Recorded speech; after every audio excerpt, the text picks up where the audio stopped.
अस्सलामुअलैकुम, आप देख रहे हैं ANY न्यूज नेटवर्क। मैं हूं मोहम्मद एहसन। बहावनगर मिंचुरामा से सीनियर डिस्ट्रिक्ट रिपोर्टर मोहम्मद अजीम जोया की रिपोर्ट के मुताबिक पंजाब भर की तरह मैकलोडगंज में तैनात SHO सरदार मोहम्मद असलम खां बलोच को भी इंस्पेक्टर के ओहदे पर तरक्की दे दी गई, जिस पर इलाका मुअज़्ज़िज़ीन की मुबारकबाद। पंजाब भर की तरह मैकलोडगंज में तैनात SHO सरदार मोहम्मद असलम खां बलोच को भी इंस्पेक्टर के ओहदे पर तरक्की दे दी गई। IG पंजाब की तरफ से तरक्की का नोटिफिकेशन भी जारी कर दिया गया, जिस पर सदर मरकज़ी अंजुमन ताजरान सरदार अताउल्लाह खरल मुअज़्ज़िज़ीन इलाका ने मुबारकबाद दी। SHO सरदार मोहम्मद असलम खां बलोच ने मीडिया नुमाइंदगान से गुफ्तगू करते हुए कहा कि अल्लाह ताला ने मुझे ये ओहदा हकमियत के लिए नहीं बल्कि आवाम की खिदमत करने के लिए दिया है।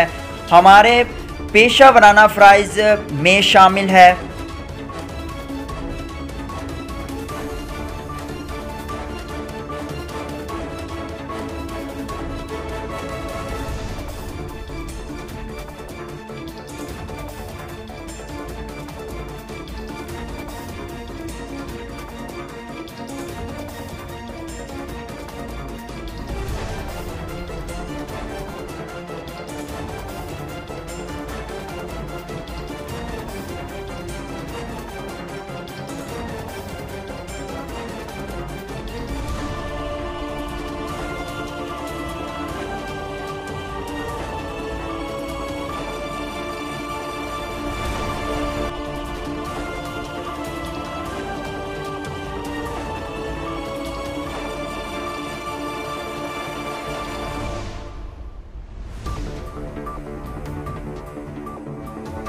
बुलेटिन में फिल वक्त इतना। मजीद देखते रहिए ANY न्यूज नेटवर्क।